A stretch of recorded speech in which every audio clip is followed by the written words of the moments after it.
memberikan kita banyak kenikmatan sehingga kita tidak bisa menghitungnya satu persatu, termasuk nikmat sehat, bisa bermuajahah di majelis ini dengan keadaan sehat walafiat, amin Allahumma amin.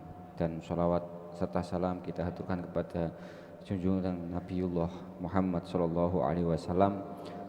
Semoga kelak kita di yaumil qiyamah mendapatkan syafaat dari beliau, serta diakui jadi umat beliau dan mendapatkan keridhaan dari Allah Subhanahu wa taala, amin Allahumma amin.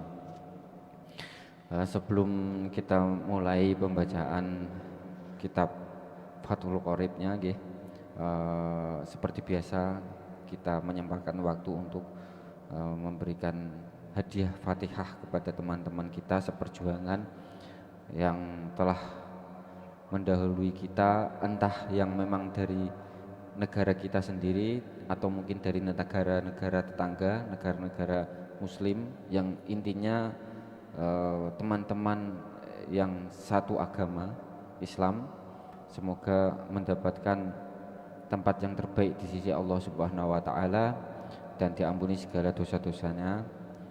Ilaihim li syafa'atillahi wa biridwa'illahi wa liridwa'illahi lahum al-fatihah. أعوذ بالله من الشيطان الرجيم بسم الله الرحمن الرحيم الحمد لله رب العالمين الرحمن الرحيم مالك يوم الدين إياك نعبد وإياك نستعين اهدنا الصراط المستقيم صراط الذين أنعمت عليهم غير المغضوب عليهم ولا الضالين رب اغفر لي ولوالدي وللمؤمنين آمين. Kemudian kepada teman-teman semua yang hadir di sini ataupun yang belum bisa hadir di sini, mari kita sama-sama berdoa semoga semua yang kita hadapi, permasalahan kita, kesehatan kita, apapun itu, semoga mendapatkan solusi jalan yang terbaik dari Allah Subhanahu wa taala, dimudahkan segala urusan kita, dijauhkan dari segala mara bahaya dan kembali ke Indonesia nanti dengan keadaan utuh, selamat fid dini wa dunya wal akhirah, amin Allahumma amin. Al-Fatihah. A'udzu billahi minasyaitonir rajim. Bismillahirrahmanir rahim. Alhamdulillahi rabbil alamin arrahmanir rahim maliki yaumiddin. Iyyaka na'budu wa iyyaka nasta'in ihdinas siratal mustaqim. Siratal ladzina an'amta 'alaihim ghairil maghdubi 'alaihim waladdallin. La hadratin Nabi Mustafa Muhammadin sallallahu alaihi wa alihi wa dzurriyyatihi wa ali baitihi wa ila jami'i ikhwanihi minal anbiya'i wal mursalin wal awliya'i wa syuhada'i sahabati wat tabi'in wal ulama'i wal musannifin wa jami'il malaikati al muqarrabin jami'i hadrati ashabil qadri jami'i wa ila hadhihi mu'allif hadzal kitab Fathul Qorib wa syarihi wa ila hadrati masyayikhina wa mu'allimina Husain Syahab Siti Abdul Qadir wa ila hadil Syekh Maimun Jubair wa usulihim wa furu'ihim syai'ulillahi lahumul Fatihah. A'udzu billahi minasyaitonir rajim. Bismillahirrahmanir rahim. Alhamdulillahi rabbil alamin arrahmanir rahim maliki yaumiddin. Iyyaka na'budu wa iyyaka nasta'in ihdinas siratal mustaqim. Siratal ladzina an'amta 'alaihim ghairil maghdubi 'alaihim waladdallin. Bismillahirrahmanirrahim. Qala musannifu rahimahullahu ta'ala wa nafa'ana bihi wa bi'ulumihi fid dharaini amin. Faslun ay hadzal faslun. Wa sholatul kusufi tawi salat kusuf ay lisyamsi maring srengenge. Jadi kemarin saya ceritakan bahwa kusuf pakai kaf itu khusus untuk gerhana matahari. Kalau khusuf wa sholatil khusufi utawi salat khusuf gerhana matahari li komare kedue rembulan kulun ya sekabehane minhuma saking kusuf lan khusuf sana sunnatun iku sunnah muakkadatu kang den kukuhake. Jadi keduanya ini sunnah muakkad. Nah, inilah kehebatan, tak ulangi lagi ya. Inilah bagaimana kehebatan lughat Arab. Lughat kenapa kok cara sampean jajalan mikir lah, mau awane tak omong. Jarang mikir aslinya. Nek bab akhirat iki lho jarang mikir. Padahal bab akhirat gak mari stres. Sing mari stres bab donya. Mun dipikir nemen-nemen stres, mergo mikir donya. Jajal mikir akhirat nemen tak rapatek stres. Nah, jadi gini. Inilah lugat Arab. Coba jajal pikiran. Kenapa kok ora di apa lugatnya orang Islam itu yang global kok bukan lugat Malayu misalnya atau lugat Hindi misalnya. Kok kenapa pakai lugat Arabia? Karena begitu hebatnya lugat Arabia. Wakilah sebagian ulama itu ngendikan bahwa lugat Arab itu adalah bahasanya di kuburan ya pakai bahasa Arab, ya bahasa Al-Quran pakai bahasa Arab. Karena memang tidak sastra tertinggi berarti tidak bisa dioyak, tidak bisa dicari celahnya, bahkan luar biasa seperti itu. Makanya padahal coba kalian tulis bahasa Arab kusuf, khusuf, bedanya cuma di kaf sama kho, tapi artinya gede banget, beda banget. Nek kusuf pakai kaf yang khusus untuk matahari itu artinya terhalang. Jadi yang punya sinar itu kan matahari. Jadi terhalang oleh rembulan. Kita yang ada di bumi, coba yang masih ingat ilmu IPA. Kan gitu kan? Matahari, rembulan, baru bumi. Kita nggak bisa melihat matahari karena ketutupan rembulan. Itu namanya tertutup, khusuf. Kalau khusuf itu artinya hilang. Hilang maksudnya hilang ke piye? Maksudnya nek gerhana rembulan yang punya sinar kan matahari. Matahari sinarnya kadangan matahari, bumi, bulan. Matahari, bumi, bulan. Nek biasanya kan matahari menyinari rembulan, kemudian pantulan dari rembulan masuk ke bumi. Berarti rembulan itu kan sifatnya menerima sinar dari matahari, bukan pemberi sinar. Makanya diarani hilang. Sinarnya yang di bulan itu hilang, bukan terhalang. Kalau matahari sifatnya sinarnya bukan hilang tapi terhalang. Itulah perbedaan. Nah, seperti coba pikir. Saya juga memori saya gini sambil mengingat-ingat memori ya. Lafat inna anjalna karo inna nazalna di Quran banyak, coba cari.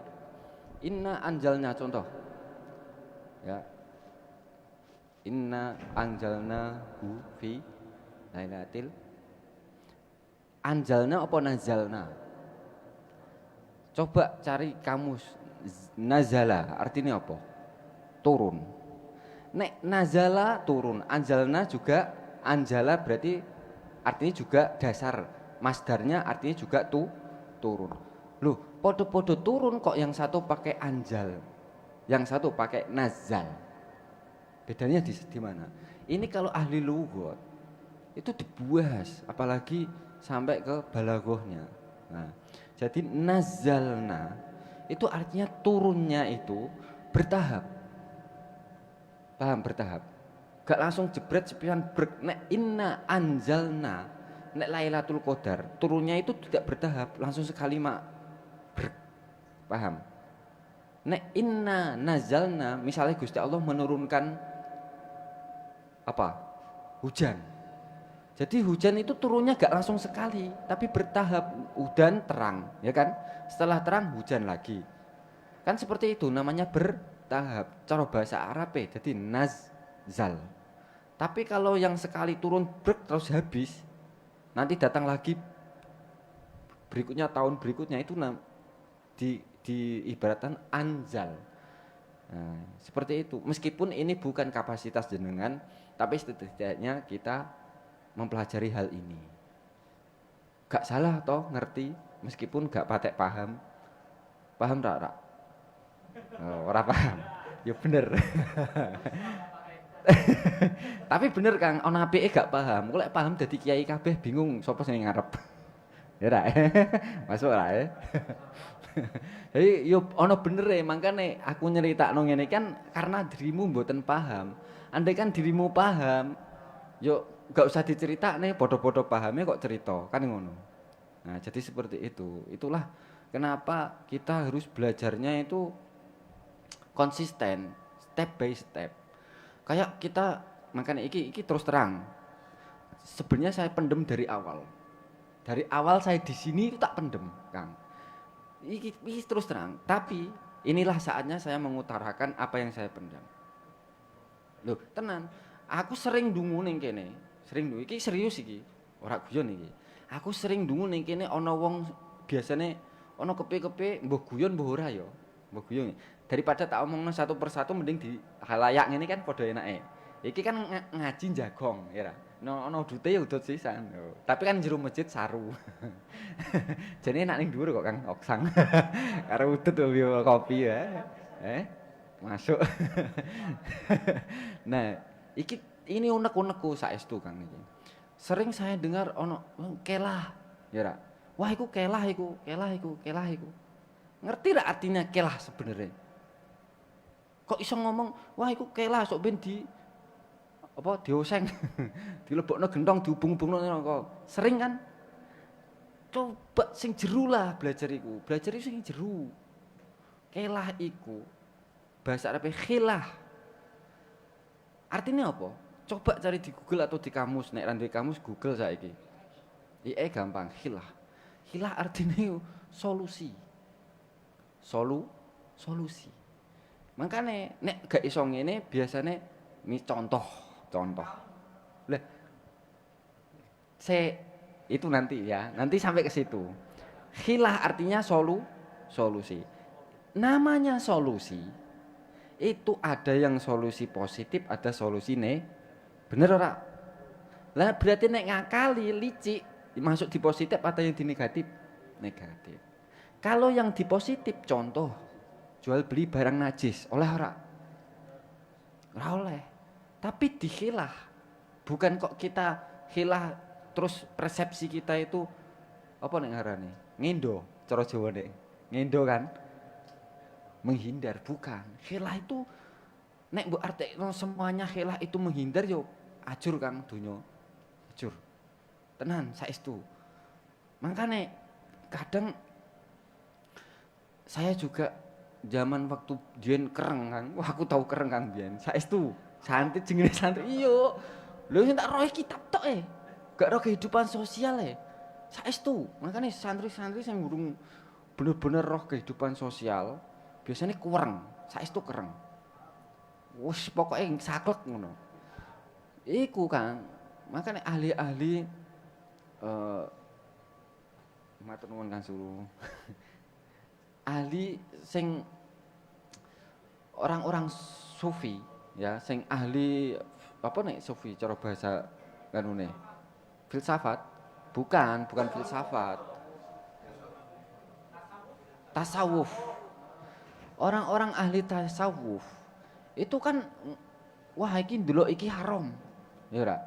Delok wong wedok mlaku haram. Kabeh haram. Pokoke dhek menghindarkan dari segala hal yang haram. Ya ora? Sedangkan nek diatur ngono kabeh, wong kabeh dadi ahli tasawuf, engko sing bagian jihad sapa? Sebagian menyebarkan agama Islam sapa? Tapi dan itulah resikonya menyebarkan agama Islam. Ketemu wong sing maune ora klambenan, pomo ning ke Papua ya ora. Ketemu mama-mama Papua sing maune rak ngerti Islam kan wis ngono kae ya. Utawa ning Afrika roh gondal gandul kan kepiye terusan? Mosok ambi matane merem ngono Islam itu seperti ini ngono, roh gondal gandul. Ora kotangan misale ning pedalaman kan gak iso. Nek semua terus mbok atur kamu seperti orang yang tasawuf banget. Nanti inilah Islamnya rusaknya di situ nantinya. Dan tidak berkembang.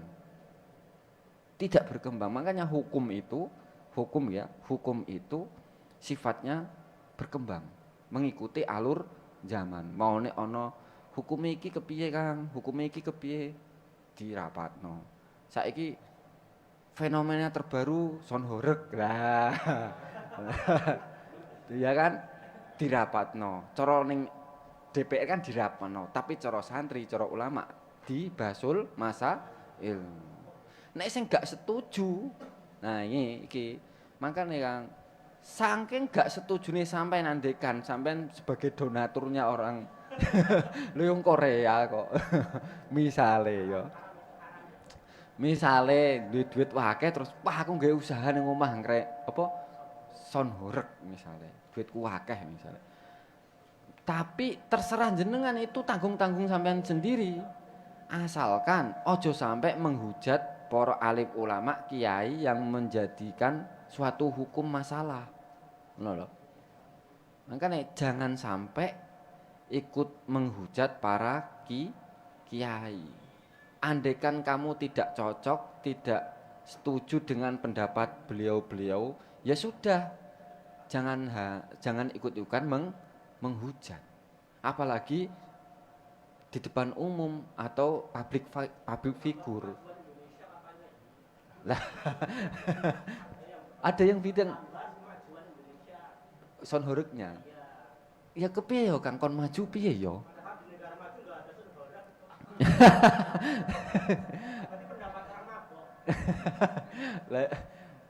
Karepe dengan Son Horeg itu Indonesia maju. Maju sone maksudnya. Kan gitu. Jadi memang seperti itu nggih. Kita menghadapi sesuatu hal itu dengan kepala dingin. Sing pengusaha ya pengusaha. Tapi jangan sampai menghujat para alim ulama basul masail. Itulah efek dari media sosial.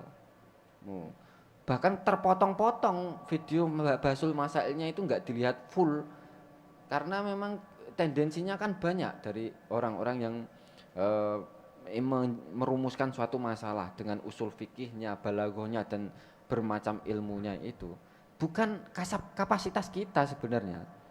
Bukan kapasitas kita.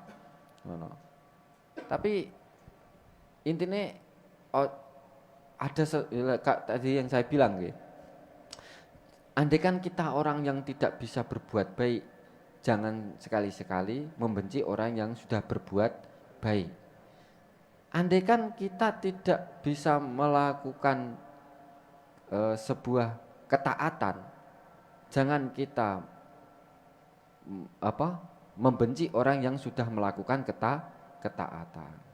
Ya, seperti contohnya, aku kan ngomong, aku iki wong kurang apik. Apa meneh Sam? Apa meneh sampean? Kan ngono. Tapi ojo sampai aku awak dhewe iki menghujat orang sing wis apik. Makanya itulah segi hukum fikih. Jadi fikih itu asline cara kitab kereng kan, kereng tenan kereng. Tapi nek kita terus saklek karo kitab sing bener-bener kereng, kita tidak bisa bener-bener hidup layaknya bermasyarakat. Nggih napa mboten? Akhire wong sing ape bener-bener belajar Islam takut. Takut ta mboten? Takut. Wong ape misalnya mau ayo urunan apa misalnya. Lah urunan iki cara hukum fikih ngene-ngene lah ra sida urunan. Nggih napa mboten? Iya. Itulah kenapa kita itu juga fleksibel harusnya dan melihat segi hukum yang lain. Ngono lho. Jadi basul masail pun bukan hanya diambil dari kitab yang mazhab dari Imam Syafi'i tapi dari banyak mazhab. Kemudian diambil jalan keluarnya seperti itu. Bukan kok kita terus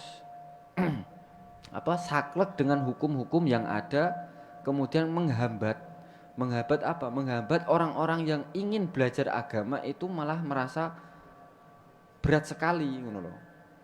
Apalagi orang-orang yang belum masuk Islam. Kan harusnya kita pendekatannya lebih ke sosial, lebih ke fleksibel ngono kan. Karena apa? Mbok menawa hidayah orang itu kan beda-beda. Datangnya sebuah hidayah orang itu.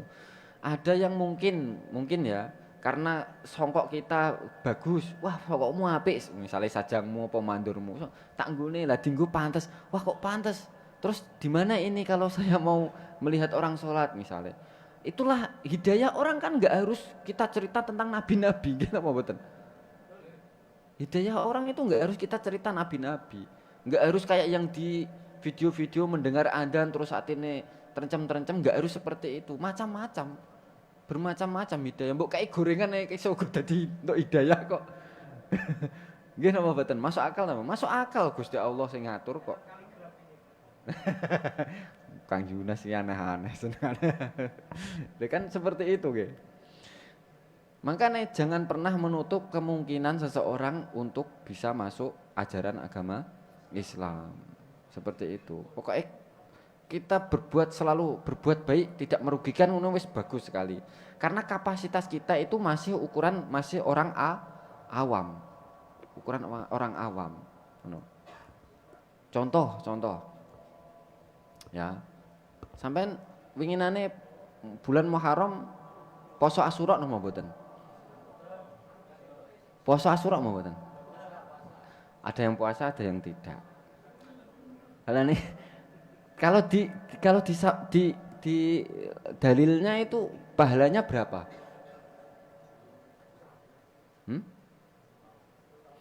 Bahkan ada yang ngendikan sebaik-baik puasa itu setelah Ramadan adalah puasa Asyura. Padahal yang meriwayatkan pun tidak puasa.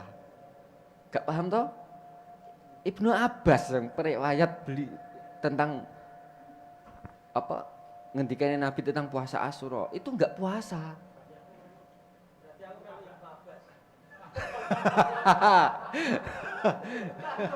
Lah iki masuke nang khilah tadi. Lho, lah terus ngene ku mbak arane khilah, terus kowe sampe ning neraka ape digoreng gara-gara melu ngene. Itulah kita harus mentafsir, membedakan mana yang khilah bagus, mana yang khilah memang mencari ketenangan diri, maksudnya mencari pembenaran diri, paham nggak? Nah makanya itu nggak harus semuanya terus khilah itu jelek, bukan. Belajarlah sedalam-dalamnya agar nanti hidupmu enak, wis toh. Nek sampean urip belajarnya pinter tenanan, medok enak menghubungi dan melihat sesuatu itu tuh oh ngono ibaratnya. Makanya di sini setiap pengajian pun tak kasih seperti itu agar pemikiran kita tak doktrin seperti itu kira. Tak doktrin seperti itu nek gak ngono piye keren kekencengan kok wis mikir dunia mikir akhirat mumet. Mikir dunia stres mah tambah mikir akhiratnya mumet. Nah seperti itu pun Ibnu Abbas gak puasa karena takutnya nanti kalau puasa dikiranya jadi wajib. Bahkan teman-teman aku waktu di sarang pun banyak yang tidak melakukan puasa. Bukan khilah loh ya. Oh, seperti itu. Makanya menanggapi suatu hukum, belajar tentang agama itu step by step, ya. Makanya termasuk suatu ketika Nabi juga ditanyain seperti yang saya omongkan tadi kan, mungkin di sini ada yang belum dengar juga. Nabi ditanya, ya Rasulullah, ma'afdholul a'mal, ya Rasulullah, amal yang paling baik itu apa? Suatu ketika Nabi ngendikan seperti ini, melakukan ini, tapi lain waktu ngendikan seperti ini, melakukan ini. Itu juga melihat situasi dan kondisi. Yang si penanya juga waktu itu juga, ya. Itulah memang rahmatan lil alaminnya di situ. Jadi rahmatan lil alamin. Ngoten nggih. Kula lanjutaken. Fa in fatat mongko lamun telat apa hadis sholatus ikilah sholat lam tukdo mongko ora dikodoi. Nah kalau sholat itu kemarin kan ada dua, sholat sunnah yang ada sebab dan sholat sunnah yang ada apa zatil wakti karo zatis sabab. sholat sunnah yang ada sebabnya dan sholat sunnah yang karena ada waktunya. Nah, nek sholat yang ada sebabnya, ketika sebuah sebab tersebut sudah tidak ada, berarti tidak disyariatkan untuk mengkodok. Contoh sholat gerhana. Lah nek gerhana wis ilang, misalnya wayah gerhana matahari awak dhewe kerja. Oh, gerhana matahari. Wis ngantek ilang gerhana mataharine, terus bar kuwi ngolah mulai kerja aku tak sholat. Nah, kuwi kan karepe apa dikondoki karepe. Kan enggak bisa. Karena sebabnya sudah hilang. Tapi kalau sholat sunnah yang karena waktu, misalnya di awan aku mau ora sholat duha. Sholat duha kan karena waktu. Di waktu duha. Nah, nek aku gak sholat duha terus jujuk wis maghrib. Bar maghrib kodok sholat duha. Oleh napa mboten? Ayo, oleh napa mboten? Boleh. Boleh. Karena datil wakti. Nah, makanya, ya kan? Ayo. Nek dadi sabab, ketika sebabnya sudah hilang, berarti tidak disyariatkan untuk mengkodok. Kaya sholat datil wakti itu termasuk koyok gerhana, dadi sabab karena sebab kan, disebabkan apa kok kamu sholat? Karena ada gerhana. Disebab apa kamu kok sholat? Karena sebabnya saya apa? Misalnya, hajat misalnya. Hajat waktu itu misalnya. Tapi nek zatil waktu, sholat yang dikarenakan waktu, coy sholat witir. Sholat witir dilakukan di tengah malam atau setelah sholat isya. Kemudian kamu lupa ngantek bar subuh, oh iya aku membengi gak sholat witir. Iku boleh dikodok napa mboten? Saya tak takoki, boleh dikodok napa mboten? Karena apa? Waktu, bukan sebab. Ya ingat ya, sholat yang dikarena waktu boleh dikodok. Tapi sholat yang dikarenakan sebab, sunnah iki bukan sholat wajibnya sing tak bahas ya. Sholat sunnah yang dikarenakan sebab berarti tidak disyariatkan untuk mengkodok. Bon, nih untuk sholat sunnahnya. Mungkin jarang kita melakukan hal semacam ini, tapi ini ilmu. Harus mbuh dikerjani mbuh ora sing penting ngerti ilmune. Mbuh dipraktekno mbuh ora sing penting paham maksudnya. Memang seperti itulah ilmu. Nek gak ngono Kang, gak paham-paham, gak ngerti-ngerti. Nggih. Jadi kita kan yo juga semakin step by step tersebut. Kita juga harus mengkaji lagi. Banyak sekali ilmu yang harus kita kaji, bukan cuma untuk mengimbangi dunia ini, untuk mengimbangi keduniawian. Wa yusolli kusufi syamsi wa khusufil qamari rakaataini. Jadi untuk sholat kusuf itu dan khusuf ada 2 rakaat. Yuramu biniyati sholatil kusufi summa ba'dal iftitah wa ta'awudi yukra'ul fatihah. Kemudian setelah membaca Fatihah dan ta'awud setelah membaca iftitah ya, kemudian membaca ta'awud dan membaca Fatihah rakaat pertama. Wa yurka'ulan ruku, kemudian ruku. Summa yarfa'u, kemudian bangun roksahu sirai siman minar ruku'i sange ruku. Summa yu'tadilu mongko nuli iktidal.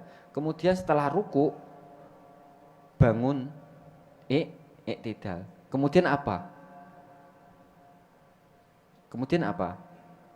Ayo sing wis tau nglakoni salat kusuf. Kemudian sujud apa piye? Bukan. Summa yuqra'ul Fatihah sanian. Kemudian membaca surat Fatihah yang kedua. Lah bingung toh. Jadi salat khusuf iku Allahu Akbar. Maca iftitah, maca Fatihah, maca surat. Kemudian ruku. Setelah ruku sami Allahu liman hamidah. Maca Fatihah neh, maca surat-suratan neh 2 kali. Kemudian baru ruku. Paham? Tak terus nih. Sumayur ku usanian akhofa minal ladzi qablahu. Sumayuk tadalu sanian. Kemudian iktidal yang kedua lagi. Oh. Summa yasjudu as-sujdataini bi tumakninati fil kuli. Nah, berarti ya tak berini ya. Takbir Allahu Akbar. Maca iftitah, maca Fatihah, maca surat-suratan. Ruku. Setelah ruku sami Allah, maca Fatihah neh, maca surat-suratan neh, ruku neh. Beruku neh sami Allah neh. Ya, sami Allah yang kedua iku baru membaca Robbana lakal hamdu, baru kemudian sujud. Berarti 1 rakaat itu ada 2 kali Fatihah. Paham? Sampean tahu melu salat witire teman kita yang dari Uzbek? Yang 3 kali langsung gabung. Kepiye prakteknya? Meh koyo ngono ra? Mboten. Langsung. Aku takon langsung apa piye? Dalem? 2 rakaat. Di rakaat yang ketiga ruku sami Allah, ruku lagi. Ayo coba, aku elingku. Oga langsung Kang, 3 langsung enggak. Aku pernah ngalami soalnya, pernah bingung. Loh,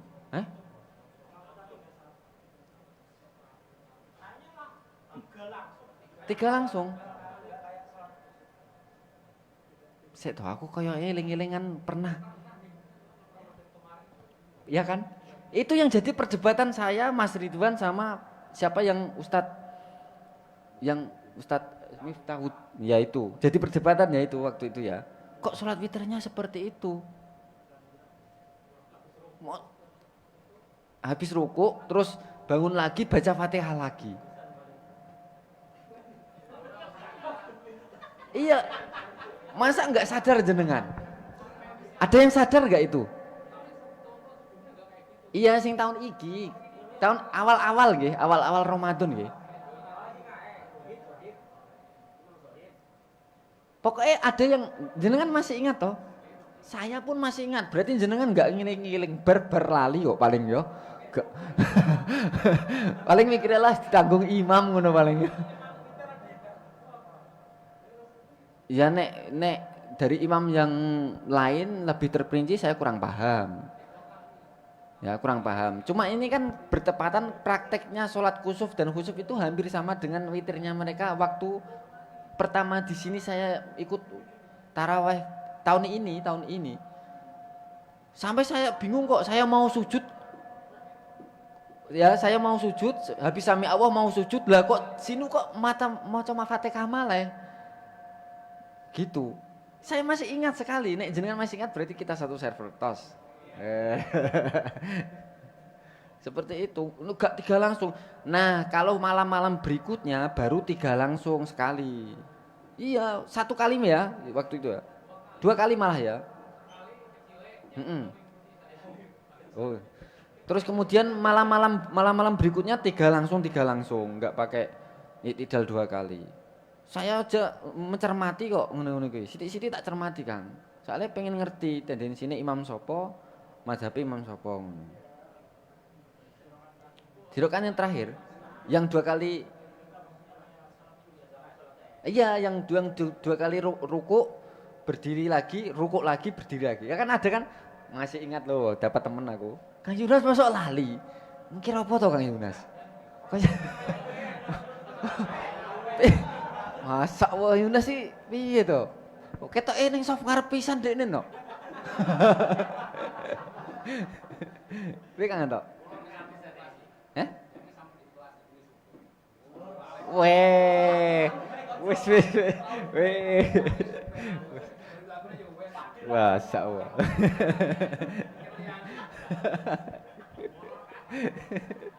Lah yo. Wah. Kayak seperti itu nggih, prakteknya salat kusuf, salat khusuf. Minimal ngerti, tapi nek iso yo nglakoni Kang. Raketang setahun saumur urip pisan, termasuk salat tasbih, nggih. Salat tasbih raketang saumur urip pisan lakonono. Eman-eman ngerti ngilmune ra mbok lakoni ibadahe. Mumpung jeh urip. Ngono nggih. Kula lajengaken Summa yusri ruk'atan saniyatan biqiyamaini wa qira'ataini wa ruku'aini wa tidalaini wa sujudaini. Wa hadza ma'na qoulihi fi kulli raka'atin. Jadi rakaat kedua pun sama. Ya, rakaat kedua pun sama. Dari setelah sujud terus bangun, rakaat kedua pun takbir, ruku', terus Fatihah lagi, terus ruku' lagi, baru i'tidal, kemudian sujud. Ya, seperti itu. Fala yatawalu hada wa hada ahadul wajhaini. Lakin as-sahih annahu yatawalu nahwu ruku'i alladzi qablahu wa yatubu. Wa yatubu lan khutbah sapa imam ba'dahuma ing dalam sakwise ikilah rong rakaat ai ba'da sholatul kusuf wal khusuf.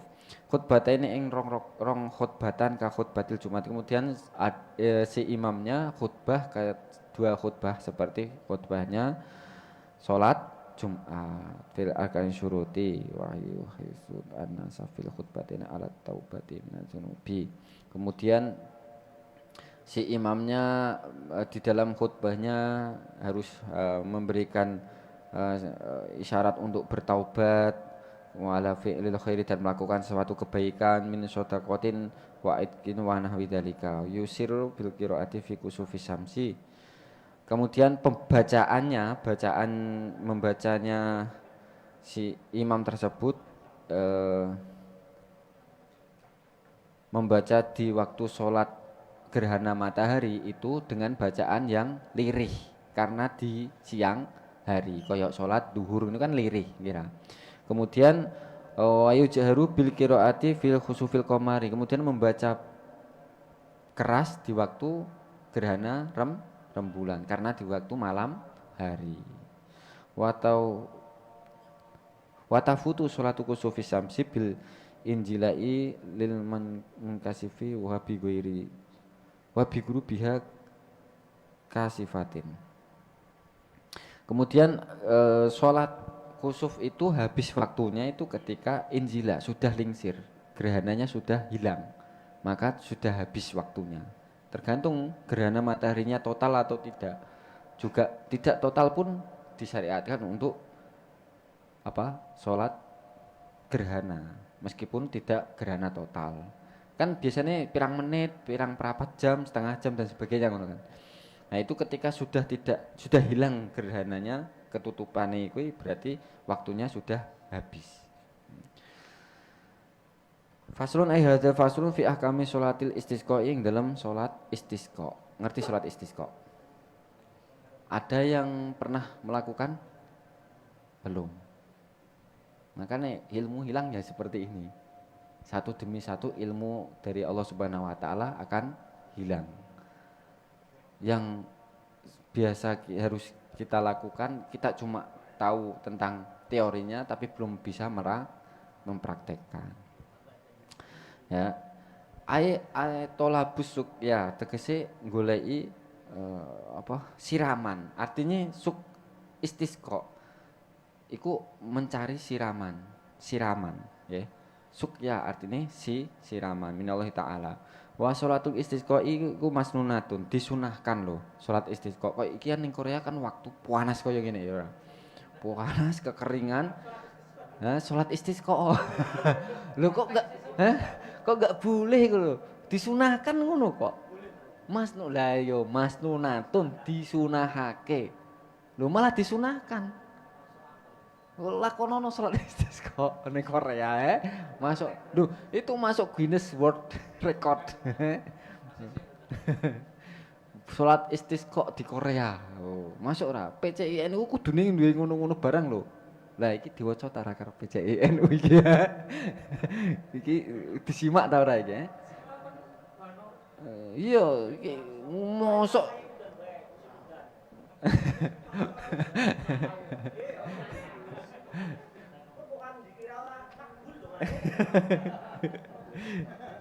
Lho, tak terus nih. Limukimin kedhewe wong kang mukim wa musafirin lan wong musafir. Lho, wong musafir ae disunahno apa meneh wong mukim. Indal hajati ing dalem nalikane duweni hajat min in kota iwisin saking pedote siraman au aini main utawa mata air. Kekeringan, intine kekeringan. Wanidalika. Nek posisi Korea iki kan ora kekeringan. Meskipun panas tapi tidak kekeringan. Tapi fenomena berapa tahun yang lalu di Turki, ngerti negara Turki yang dipimpin, nah, itu pernah melakukan sholat istisqa karena panas banget, bahkan persediaan air itu sangat kritis. Tapi di Korea kan tidak kritis. Ngoten. Tapi nek ning Indonesia kadang kritis sak desa. Sak desa tok. Mungkin kritis wit-witane do mati, apa parine do garing. Nah, apa? Pame pedha. Mas bahaya Mas Bey. Ngono.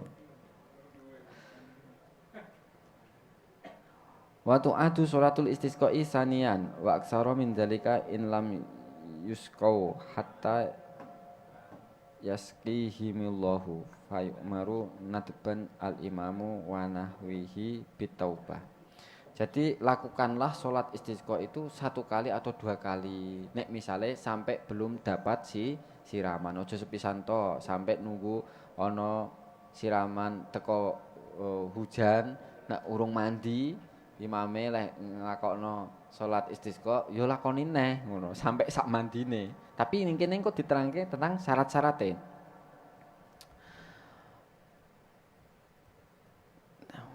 Wa taubatu minazunubi wajibatun amrul imami biha aula.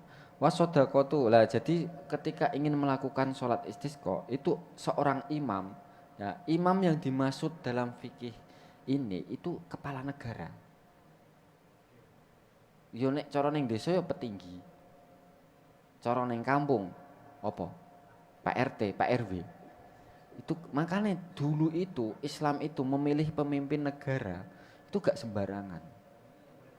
Ya bener-bener sing ahli Quran, ahli ibadah, sing wirai, sing memang bener-bener wis pokoke jadi imam iku. Nek saiki kan endi sing ana duite. Makanya kembalinya di mana orang Islam itu? Bangkitnya itu di sini loh, di hukum. Makanya wong Islam saiki ku wis piye neh wancen hukum-hukum Islam wis kaya ngene. Enggak bisa dipungkiri lagi. Nggih. Seperti itu.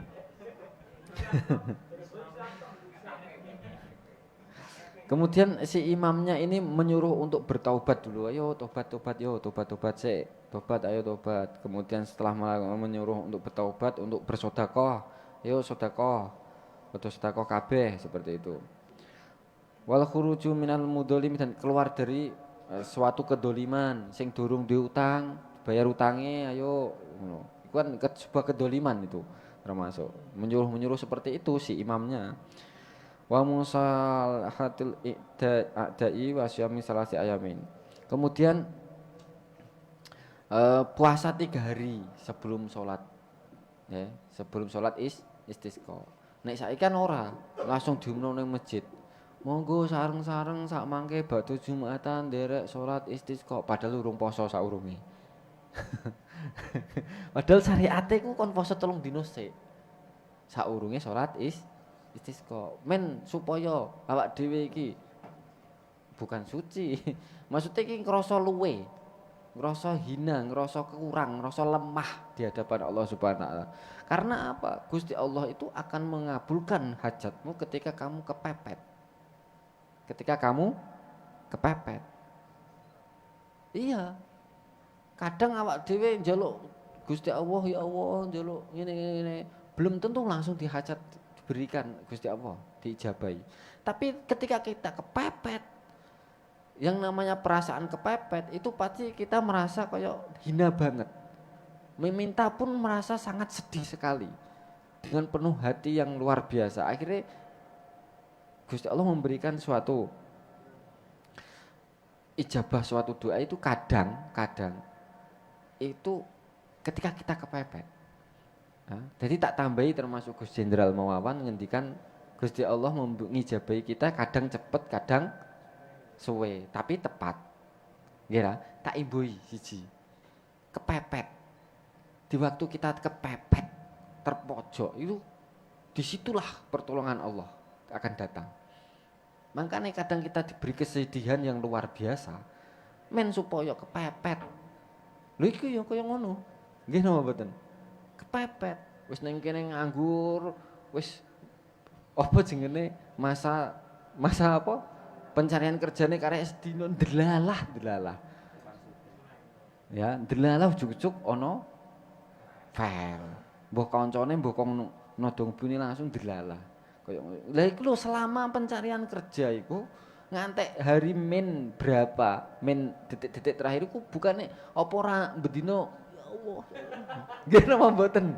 Ya Allah, aku salahku napa Gusti? Mugi-mugi lek ndantuk.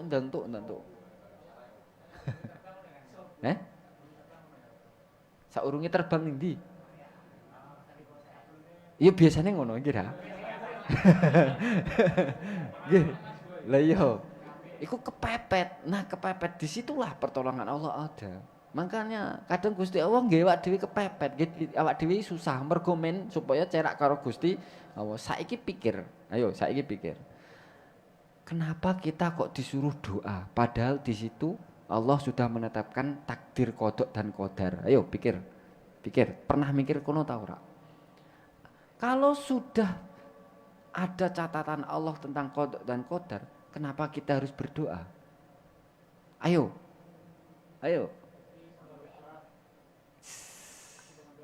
Ki jeru Kang. Nah, itu dibahas ning mburi kok. Ora, maksudnya ngene kan. Jadi segala sesuatu itu ada yang bisa kita nalar dan akal kita mampu untuk menalar. Tapi banyak yang tidak bisa kita nalar di sana. Nggih. Termasuk itu tadi. Loh, padahal Gusti Allah wis gawe qada dan qadar kok disuruhnya oleh Allah untuk selalu berdoa memohon. Memohonmu iku lho. Itu jangan sampai kamu intinya berniat untuk menyenangkan hawa nafsumu. Justru memohonmu itu harus kamu imbangi dengan inilah perintahmu Gusti.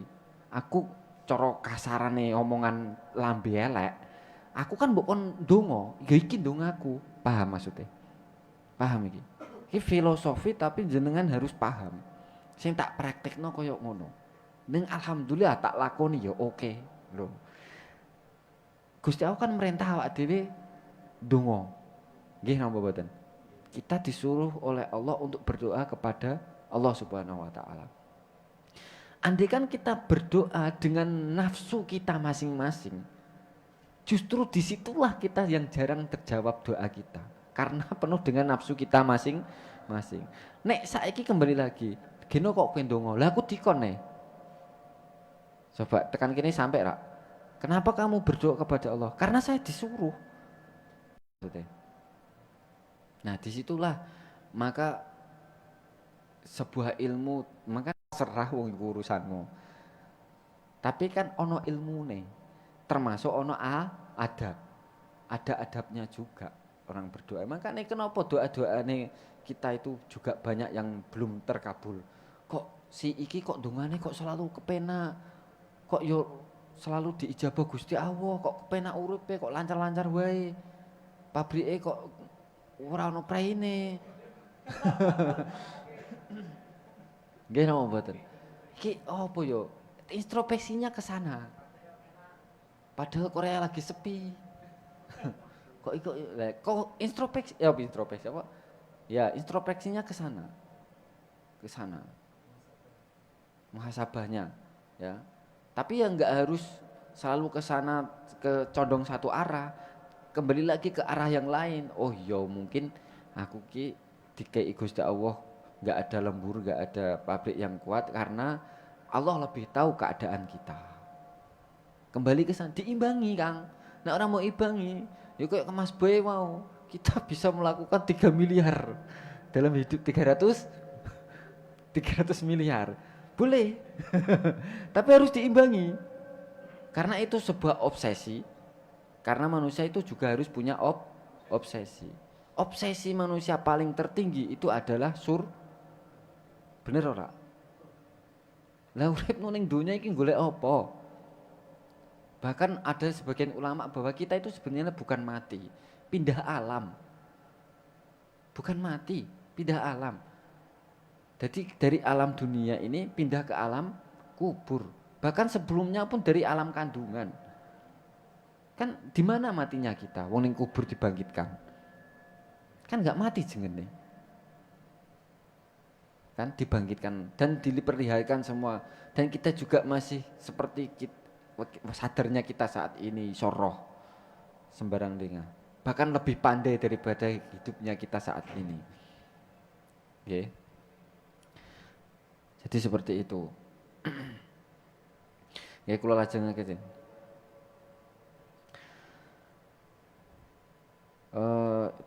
Tasih dangu nggih. 15. Nggih. Nggih kula lajengake. Summa yakhruju bihim fil yaumir rabi'i. Kemudian di hari yang keempat setelah puasa 3 hari, hari yang keempat itu keluar. Syaman hale wong kang poso guru mutatayyibina wala mutazayyina. Dengan keadaan kita yang tidak pakai wangian dan tidak berperhiasan. Nggih, jok ning lapangan dengan pakaian kumuh, pakaian keseharian kita kerja.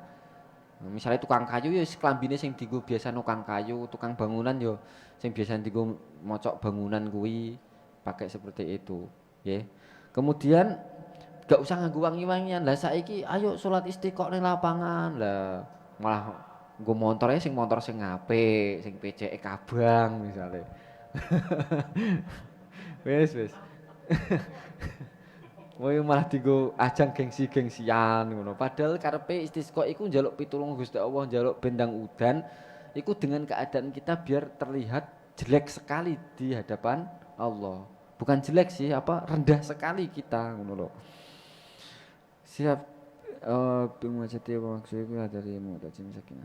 Wah ya kemudian tikana wa istikana tenan menteng aneng ai khusuk tegese khusuk wa tadruan ai khudu'i wa tazaluli. Kemudian DP nggih.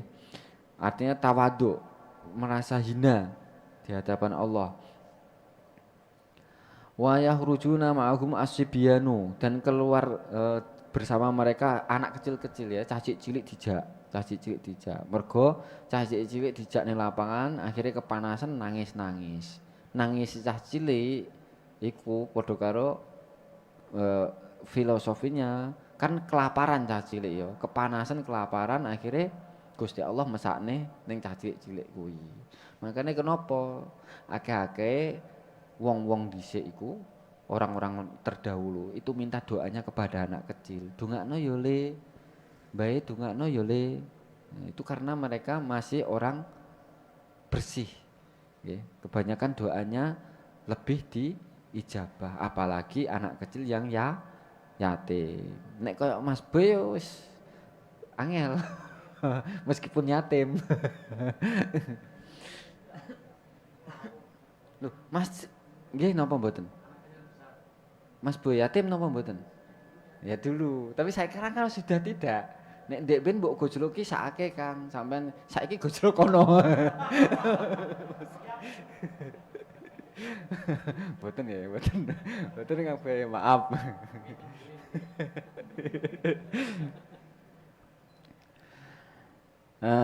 Lajeng wa yusallu bihim alimamu au naibihi rakaataini ka sholatil ini. Kemudian sholat 2 rakaat seperti sholatnya sholat Idul Fitri atau Idul Adha. Dalam arti apa? Sholat Idul Fitri kan pertama takbir berapa kali? 7. Rakaat kedua berapa kali? 5 kali. Wis koyo ngono kuwi. Koyo sholat salat Idul Fitri, Idul Adha. Besok pamane ning omah ana imam salat istisqa sampean paling ora ngerti. Soale besok hukum-hukum koyo ngene tetep kanggo Kang. Lah piye ra kanggo wong alam dunya koyo ngene rusake. Nggih napa mboten? Kekeringan nantinya akan tetap ada. Maka salat istisqa ini pun besok kanggo. Pada akhirnya kanggo. Salat istisqa.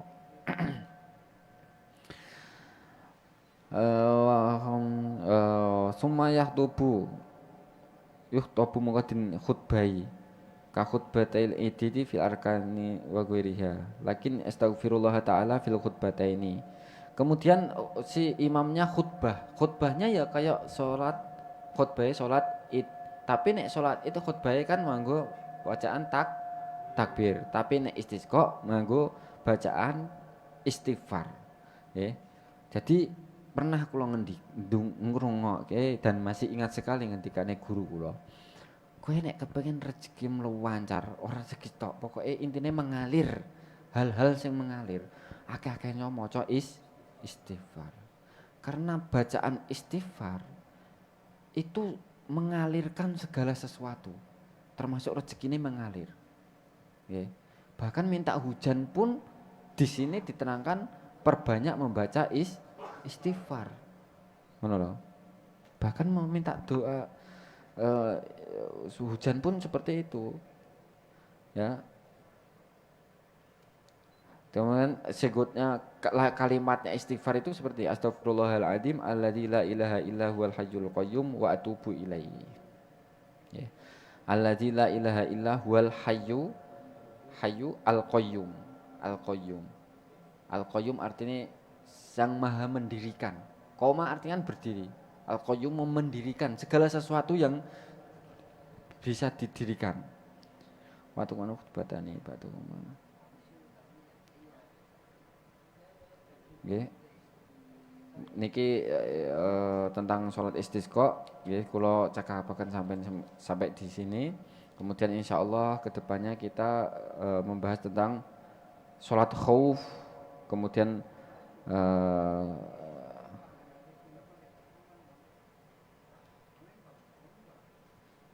ya, kemudian ada fasal tentang pakaian, kemudian fima yata'allaqu bil mayit, kemudian sesuatu yang berhubungan dengan mayit.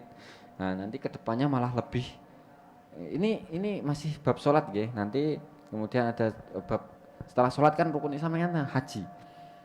Nggih, nanti bab terakhir tentang ibadah. Ini ada dua kriteria, satu tentang muamalah, satu tentang ibadah. Kita saat dari pertama sampai sekarang masih membahas tentang ibadah. Nanti yang kedua tentang muamalah. Luweh angel neh. Tapi nek dingel-ngel yo awak dhewe sing rekoso.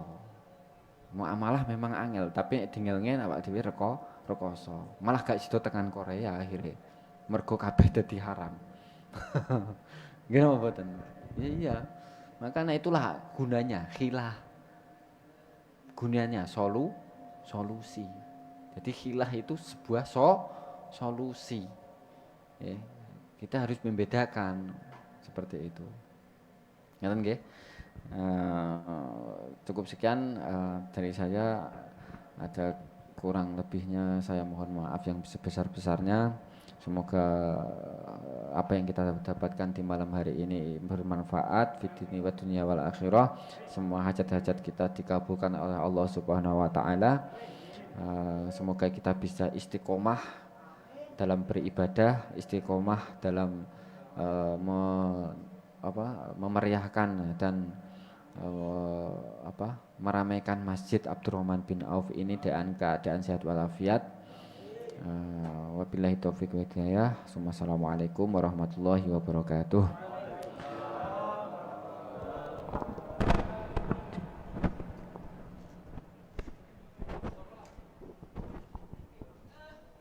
Cek.